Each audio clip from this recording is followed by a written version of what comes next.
Plano de Voo, o podcast do Sebrae RS na Mercopar.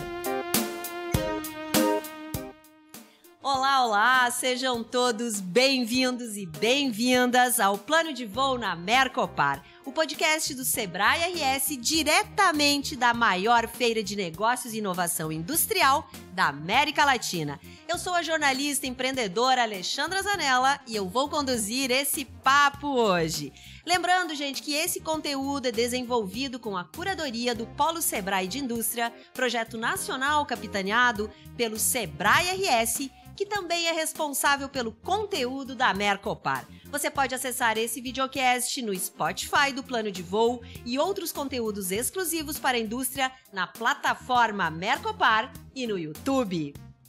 Responsável por 23,9% do PIB, do Produto Interno Bruto, no Brasil em 2022, a indústria nacional tem sofrido aí um processo de declínio nas últimas décadas. Em 1985, por exemplo, o setor representava 48% do PIB. O cenário era outro, bem diferente, em diversos aspectos, isso é verdade. Mas ainda hoje são políticas públicas que podem mudar os rumos do setor e interferem na desindustrialização do país. O Rio Grande do Sul, onde estamos falando daqui, é o quinto estado com o maior valor atribuído bruto da indústria no Brasil, atrás somente de São Paulo, Minas, Rio e Paraná. Segundo a Fiergs, o dado é 6,42% do valor de toda a indústria nacional. E para falar sobre o papel da indústria no futuro do Brasil, a participação gaúcha e as perspectivas sustentáveis do setor, eu tenho aqui comigo um cara que eu tenho um prazer em estar entrevistando. Há alguns anos eu estava aguardando essa conversa, então eu apresento Alexandre Schwartzman, economista e ex-diretor do Banco Central. Que prazer te receber aqui, Alexandre. Seja bem-vindo ao Plano de Voo. Prazer é meu, Alexandre. Realmente é uma alegria poder estar aqui. Que bom! Eu queria conversar um pouco com isso. Como é que você vê esses números, a importância de políticas públicas para a gente voltar a crescer, fazer crescer a indústria? Nitidamente, a indústria brasileira vem num processo de declínio. Eu acho até que esse número de 85, na verdade, ele é construído de um jeito meio esquisito. Acho que a indústria, de fato, no Brasil nunca chegou a ter esse peso de 40% que lhe foi atribuído. O que tinha era provavelmente uma subestimação muito forte do segmento de serviços, só mais recentemente foi corrigido. Na verdade, se a gente for olhar as contas nacionais de uma maneira, que elas são calculadas de uma maneira consistente, a gente vai ter que se limitar ali aos últimos 25 anos, 30 anos no máximo.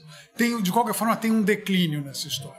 Tem uma perda de participação, não é tão dramática quanto essa, porque, enfim, a gente já estava com esse novo conjunto de contas nacionais, a gente começou a medir melhor o verdadeiro peso do segmento de serviços, que é mais complicado. A importância de termos bons dados, né, Pois Alexandre? o IBGE, eu sou um grande fã. Né, Somos. Né, porque eles, de fato, fazem um serviço extraordinário com pouquíssimos recursos.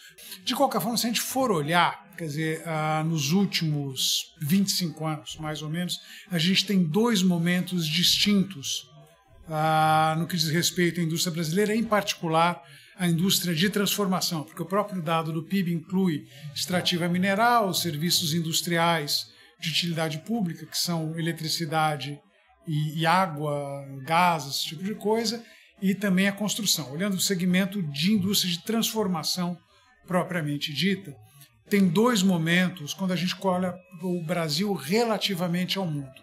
Até mais ou menos de 2000 a 2013, 14, a indústria brasileira segue o que aconteceu com o resto do mundo. Às vezes um pouco mais forte, às vezes um pouco mais devagar, mas ela, grosso modo, seguiu o que acontecia com a indústria global, o que mostrava que a participação brasileira na indústria mundial era mais ou menos constante ao longo desses 12, 13 anos que a gente acompanha. De 2013, 2014 para cá, o processo não poderia ter sido mais radical. A indústria global continuou crescendo, a indústria brasileira, ainda hoje, 10 anos depois, produz menos do que produziu em 2013.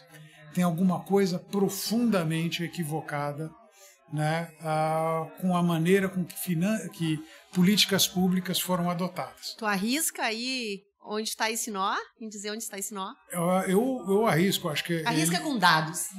Eu arrisco, são 5 letras, chama-se BNDES.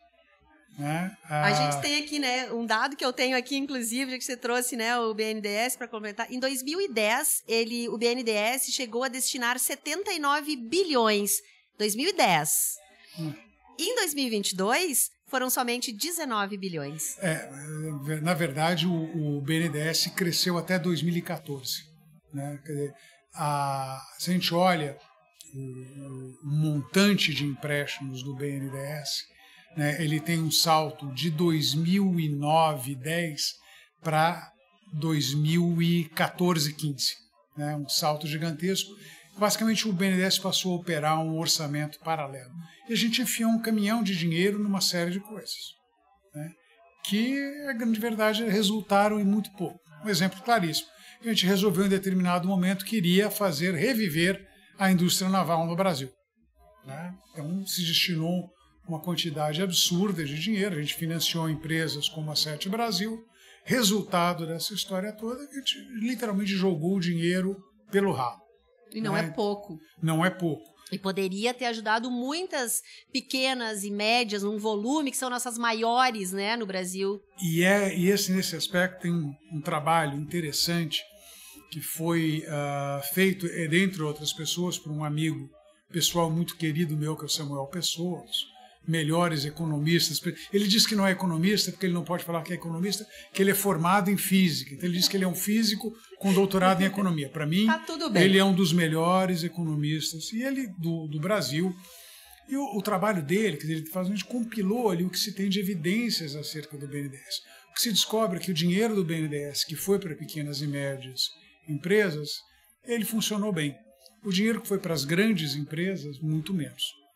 E a grande verdade, nem poderia ser muito diferente, mas o grosso dos empréstimos do BNDES foram para grandes empresas. Então, a gente, na minha apresentação, por exemplo, vai estar ali listado. Para onde foi? Então, foi para a Petrobras, foi para o Banco do Brasil, foi para empresas de energia. E a verdade é que assim, o retorno disso foi baixíssimo. Não teve nenhum impacto visível sobre o crescimento da produtividade, da inovação. Né? Aumentou lucros em alguns segmentos, mas não necessariamente para a economia como um todo. Então, a grande verdade é assim, o grau de intervenção estatal, que em determinado momento, quer dizer, quase todos os momentos da história desse país, mas naquele momento foi até mais grave, a gente viu um conjunto de políticas públicas que não tinha nenhuma orientação muito sólida do ponto de vista de evidência empírica, de pesquisa acadêmica. Foi basicamente quem gritava mais, levava mais. Né? E capitaneado, na época, o BNDES pelo Luciano Coutinho, que, diga-se de passagem, também foi um dos mentores da fracassada política de informática lá nos anos 80. Essa mesma mentalidade, não, a gente vai ter uma indústria aqui, e foi se jogando dinheiro, né, sem exigir resultados. E sem um preparatório. Sem um preparatório. E isso não resolve, só colocar o dinheiro não resolve, né? A gente precisa ter letramento, Alexandre. No Brasil há uma crença, se você colocar dinheiro, se colocar insumo de um lado, vai sair produto do outro. E, assim, ninguém se preocupa no meio do caminho e vê se isso de fato está acontecendo. Isso acontece, entre outros lugares, com a educação, mas em particular, né, nesse conjunto de políticas. A verdade é que os sábios do BNDES elegeram alguns segmentos que eles achavam que seria o futuro, né, e enfiaram um caminhão e a gente obteve muito pouco em troca. Né? Então, supostamente que seriam indústrias cruciais para o desenvolvimento do país. Então, a gente financiou a transformação da JBS, de um frigorífico lá em Goiás, numa grande empresa de proteína animal. Me escapa porque isso é estratégico para o país, mas enfim, foi esse tipo de coisa que foi feito. Alguns com menos sucesso. A JBS teve muito sucesso para ela. Sucesso para o país é uma outra história.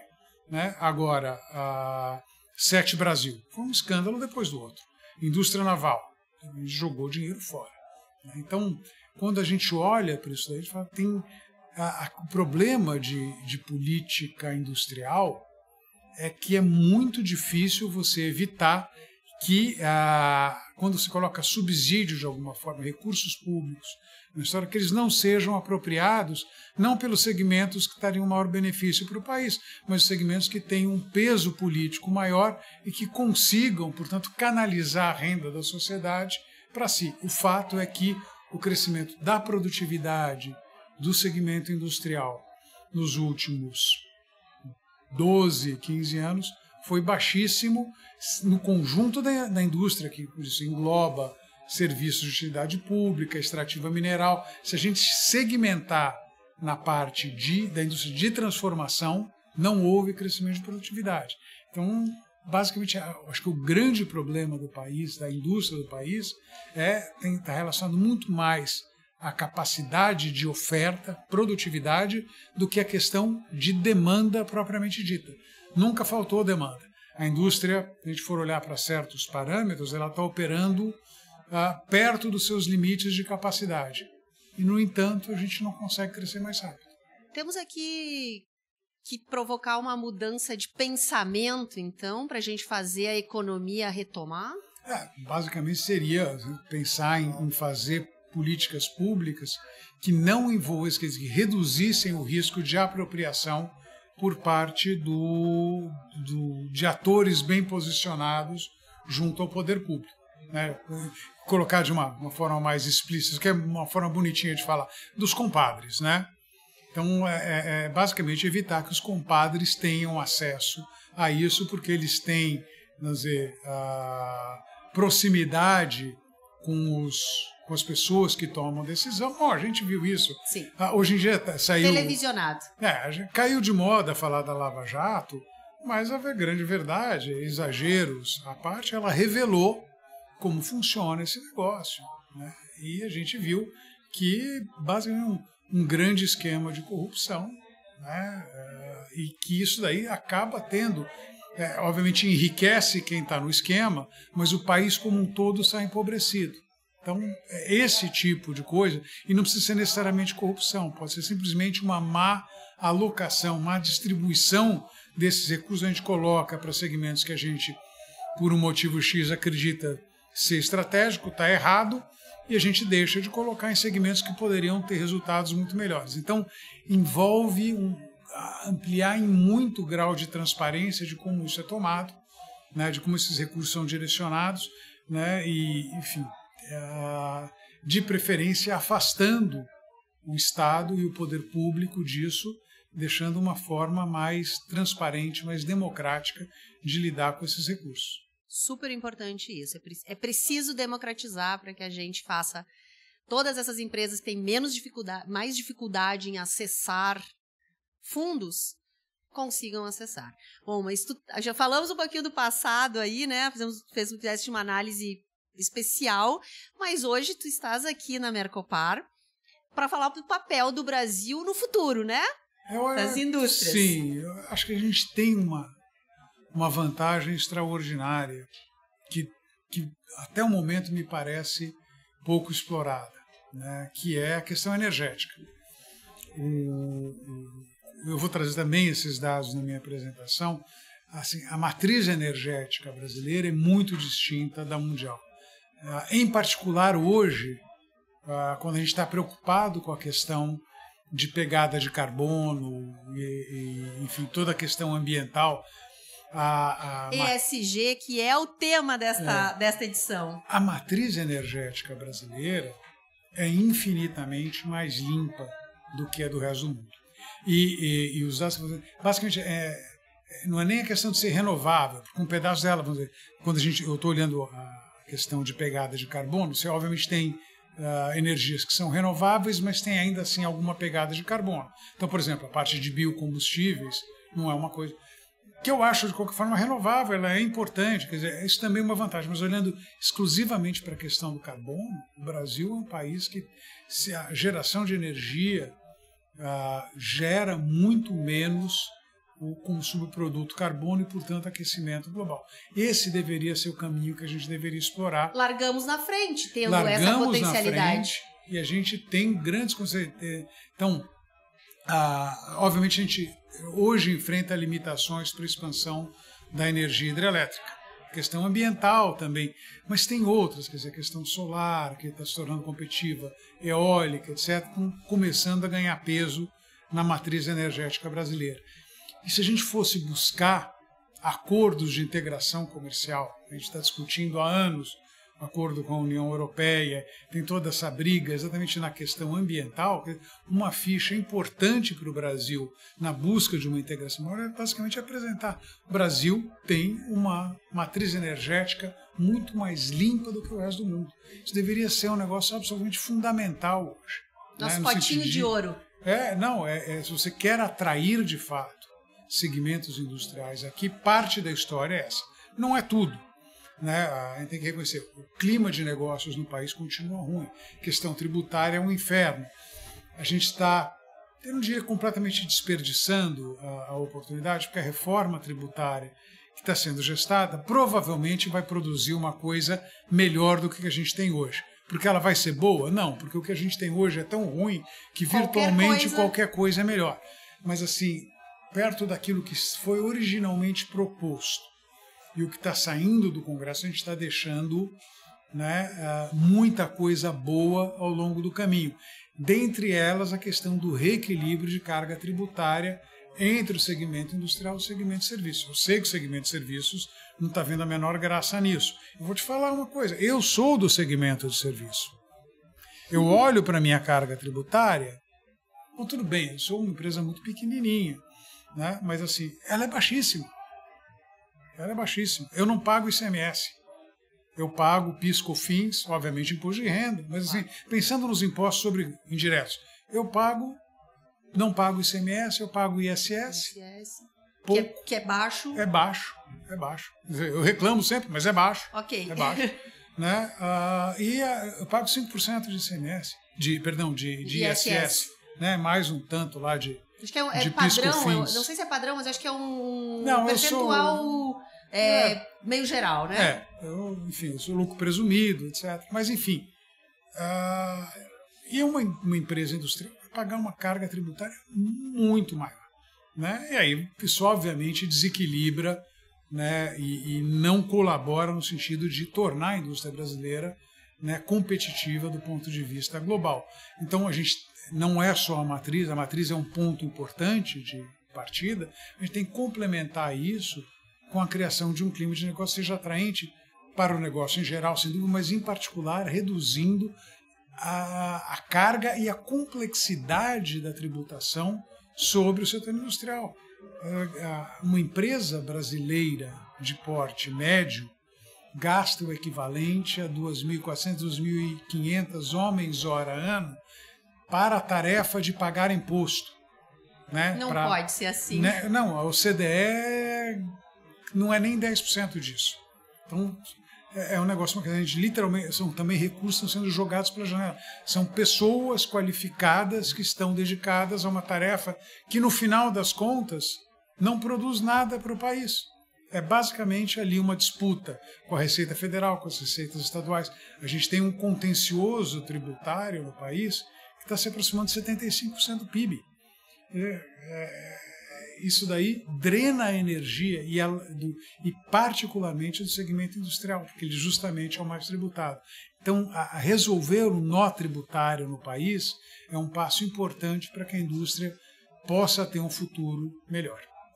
Gente, eu ficaria o dia inteiro aqui, porque como eu já falei, há muito tempo eu estava esperando para entrevistar o Alexandre, o encontro da Alexandra com o Alexandre, mas eu vou liberar o meu convidado, porque ele vai palestrar agora às 18 horas. Você não pode chegar atrasado, né, Alexandre, lá. Então, eu quero te agradecer demais pelo teu tempo, por ter conseguido ajustar na tua agenda para vir aqui dar essa contribuição tão importante ao plano de voo. Tássia, eu agradeço de novo a oportunidade, foi uma alegria mesmo poder conversar, foi muito legal. Eu espero que em outras oportunidades a gente aqui do Plano de Voo te receba de novo. Olha, conte comigo.